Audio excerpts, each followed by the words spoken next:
Good afternoon. In response to the President's executive order on religious freedom, the Rhode Island State Council of Churches and faith leaders in Rhode Island are here to make our declarations. In solidarity with the Episcopal leader, Bishop Nisley, who is out of town, the United Church of Christ leader, Reverend Barbara Libby, who is under the weather, and present with us from the American Baptist Churches of Rhode Island, Dr. Tom Wiles. Present with us are Reverend Jean Dislevsky from the Religious Coalition for a Violence-Free Rhode Island, and Reverend Clinker from the Methodist Church. Our speakers will be Reverend Jamie Washam, who is the pastor at First Baptist Church in America, Dr. Wendy Manchester Ibrahim, the Vice President of the Rhode Island Council for Muslim Advancement, Rabbi Sarah Mack, the President of the Board of Rabbis of Greater Rhode Island, and Reverend Donald Anderson, the Executive Minister of the Rhode Island State Council of Churches.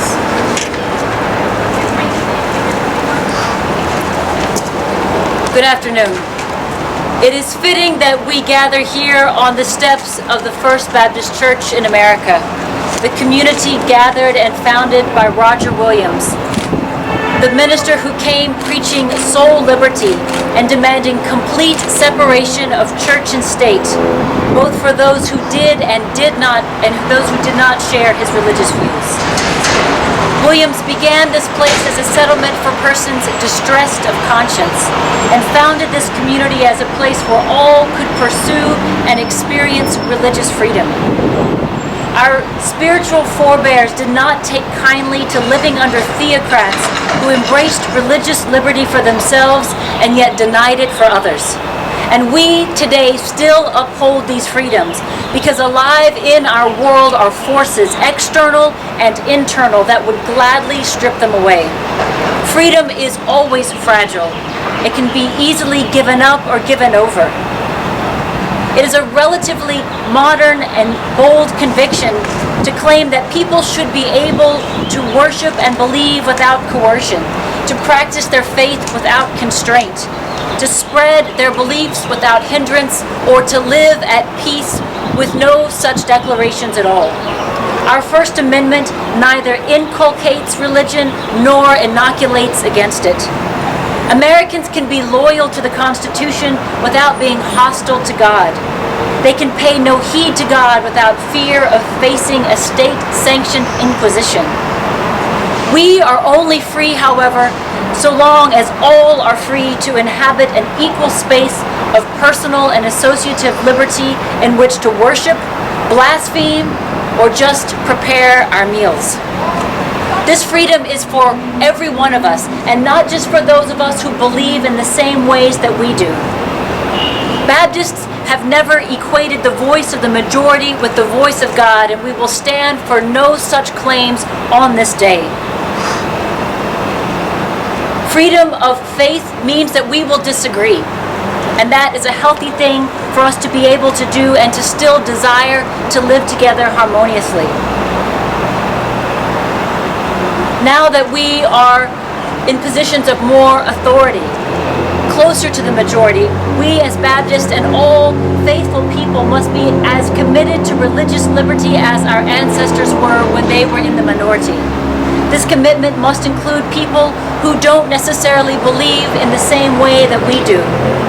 Our brothers and sisters who are Jews and Muslims, Sikhs, Baha'is, Buddhists, atheists, the nuns, the spiritual but not religious, the religious but not spirituals, lest we succumb to the tyranny of the majority. May we continue to steadfastly remain a place of shelter for those who are distressed of conscience, and may we remain a place of refuge for people who call God by many and varied names.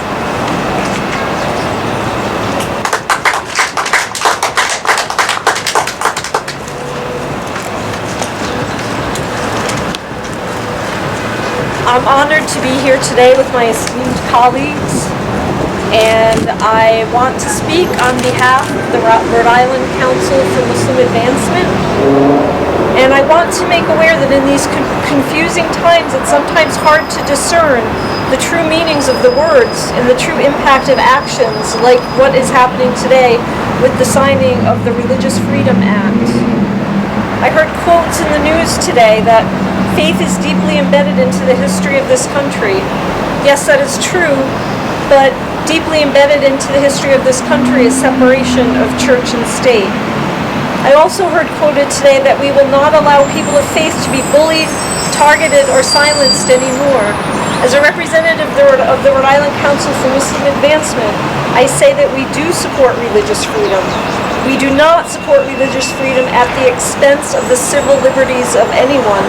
We want to leave room for plurality for people of all faiths, of all genders, and I invite my fellow citizens to dig deeper into the rhetoric and the language and realize what supporting religious freedom is and what supporting religious freedom is not.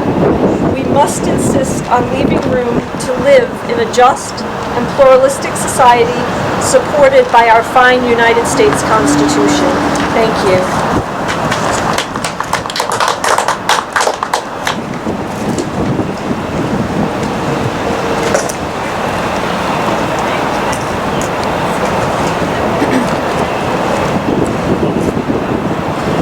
Today's executive order undermines First Amendment principles and protections that have always allowed religious life to flourish in the United States. It, quite unfortunately, has the potential to privilege one set of religious beliefs over all the others. Rabbi Ambassador David Saperstein recently testified before the Committee on Oversight and Government just last week, and these are his words. He said, I urge the committee to maintain the Johnston Amendment that has served so well to protect our nonprofits and houses of worship from being turned into campaign slush funds and dividing their members among partisan political lines. Certainly any congregational clergy member in a synagogue or in a church knows we have enough to disagree about within our ranks, from liturgy to music, without adding the potential for politics to find their way to the bima or to the pulpit. Our houses of worship in this moment are really among the few places where people of different political beliefs can find unity and community that is so deeply needed by our nation today. As people of faith, we understand the unique American commitment to religious liberty that allows religious freedom to flourish alongside other rights. This executive order really limits the possibilities of people of faith in our communities.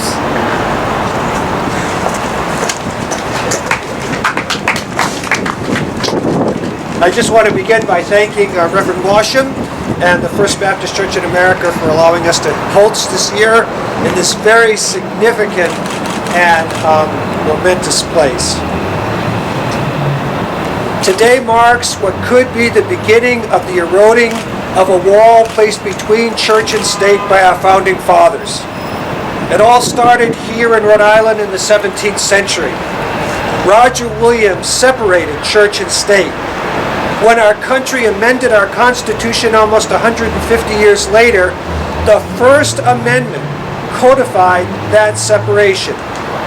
Let us be clear, the United States of America never was intended to be, has been, and is not today a Christian nation.